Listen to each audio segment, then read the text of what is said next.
Okay, hey, BOOZHOO, and welcome back to the show. Welcome back to BOOZHOO, NANABOOZHOO, the podcast about OJIBWE language and culture. Today, I would like to tell the story of a warrior, an Okechida, named Rocky Balboa. This is the story, the Dabaji Moen of Rocky Balboa. Back in the days of the grandfathers, there was a man who he was a boxer, but he wasn't a very successful boxer. He was really poor, and he lived in the poor part of town in a place called Philadelphia. And so one night he was at the local boxing ring, and people were in there smoking cigarettes and betting and drinking and carrying on. And he was in the ring fighting this guy, and the guy was kind of beating him, and but Rocky kept coming back, and they were fighting away. But then the guy does something kind of dirty, and Rocky gets mad. And he comes back, he just wails on the guy. And they ring the bell. Okay, that's enough. All right, you win, Rocky. You maniac, you're going to kill the guy. Take it easy. And Rocky gets off the stage, and he's like, hey, you got a cigarette? And he goes back to the locker room. And, he won the match, but, he's still kind of depressed. And he leaves, and he's walking around in his leather jacket, And he sees his buddies on the street corner, and they're singing by a fiery, like a burning barrel or something. And they're like, hey, Rocky, how you doing, buddy? And he sees a girl he knows, a young girl from the neighborhood, and she's smoking cigarettes and swearing. And he's all like, hey, you shouldn't swear like that. Why can't you be a good girl? And she's like, oh, screw you, Rocky. And Rocky's like, yeah, she's right. Who am I to tell anybody? I'm just a dumb, boxer. And so next day, he goes to work. And his job is he's kind of like the muscle for the mob. When guys owe the criminals money, they send Rocky after him to scare him. And if need be, break their thumbs or their legs or something. And he goes up to this guy. He's like, hey, man, where's the money you owe my boss? And the guy goes, oh, no, please don't hurt me. Here, take my coat. And Rocky's all, I ain't going to take your coat. You should have planned ahead, you dummy. But he doesn't hurt him, And he goes back to the bad guys, or to the mob or whatever. He's at the car, and he's like, yeah, he doesn't have the money. He's going to pay you later. And the mob guy, well, did you break his legs? He goes, no, he wanted to give me his coat. But I was like, nah, it's too cold out here. Keep your coat. You're going to get a cold. And he's like, geez, Rocky, I don't pay you not to break people's legs. No, I don't have the money, and I got to pay you. You're dumber than that girl you like in a pet store. And Rocky's like, hey, man, don't say that about her. She's not dumb. She's just shy. And so he goes, and he's walking home. And he stops by the pet store, and he sees that girl, Adrian. And Adrian's real plain looking, She's got an old wool hat on, got some big old glasses, big old sweater. And he's like, hey, yo, Adrian, how you doing, baby? And she, she can barely talk. She's so shy. It's like, well, I'll talk to you later. And he just likes her, but, doesn't seem to be getting anywhere with her. And so he goes on home, Meanwhile, there's this guy, Apollo Creed. He's kind of like Muhammad Ali. He's the champion, the heavyweight champion of the world. He's the best boxer in the world. And he's super famous, and he's super rich. And he's sitting around with his lawyers and that, and his manager and whatever. And they're like, hey, you know what we should do?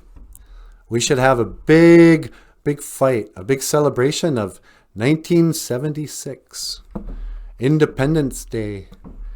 And they're like, well, how about this guy, the Italian Stallion, Rocky Balboa? Let's see if he wants to fight you. We'll put it on TV and all that. And so they call up Rocky, and he comes into the meeting with the guy, and the guy's like, let me ask you something, Rocky.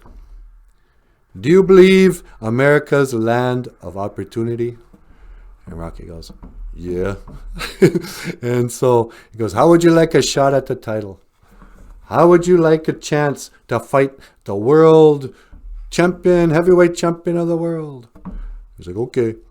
So he goes home and he starts to work out real hard. Gets up really early in the mornings and starts running every morning. And he drinks a glass of eggs, just raw eggs, you know, because it doesn't even matter. He's going to be working out so hard, you know. And then he gets a date with Adrian, and he brings her back to the apartment, and she's all like, yeah, I got to get out of here, man. I shouldn't be alone with you. I don't even know you, man. And Rocky's all, oh, no, it's okay. I invited you. You're my guest. She's like, no, I should go. He's like, no, I told you, you're my guest. Here, come on. And she's like, no, I think I should go. And goes, here, hold on. And he takes off her old stocking cap, and he takes off her glasses and goes, I just want to kiss you. Is that okay? She's like, And they start to kiss, and then they fall in love because it's the 70s, and, you know, nobody had a problem with that. And so then he keeps working out. And then one night, who shows up? Did I talk about Mick yet? Okay, well, earlier on, he loses his locker he works out at this gym, and he doesn't, his locker, he goes to Mick, the trainer, and he goes, hey, Mick, I can't get into my locker. What happened here? And Mick goes, you're a bum. You're a 2-bit leg breaker. You could have been a good boxer, but you're a bum. Well, then Rocky gets a chance at the title, and Mick hears about this, and he shows up one night. He's like, hey, man, I was wondering if you needed a trainer. Maybe I could recommend somebody. This guy. And Rocky's like, oh, sure, now you want to be my trainer? You take away my locker when I was just a bum, and now that I'm famous, you're going to want to, yeah, well, no, thank you. You never even come to my house. You think my house stinks? Well, yeah, you know what? It stinks. It stinks, all right. And over Mick, he just takes his hat and, starts walking away all sad. Well, then you hear some piano music. And so Rocky comes running out after Mick. He's like, hey, you know what? Let's, you can be my trainer. I don't care. Let's just let bygones be bygones. We'll be friends. And so they start working out real hard, and and he and Adrian become boyfriend girlfriend.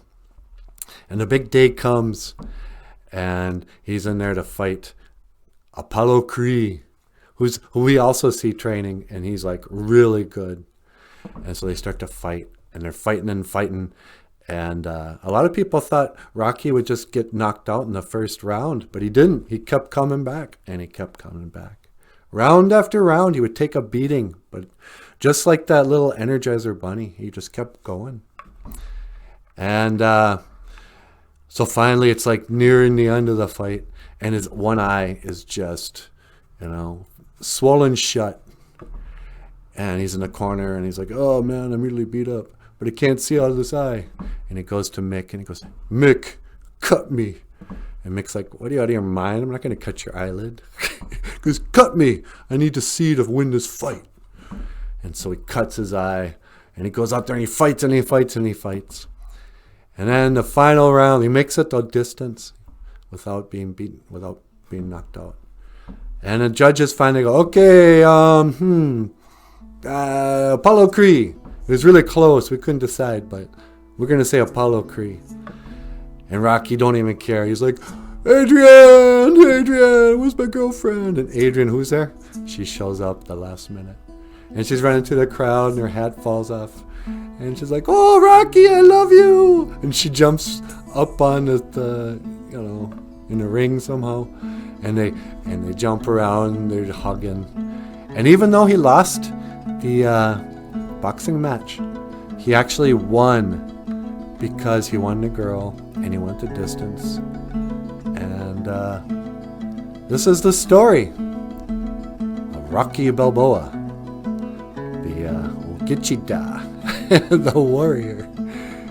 And you have been watching BOOZHOO, NANABOOZHOO, podcast about Ojibwe language and culture.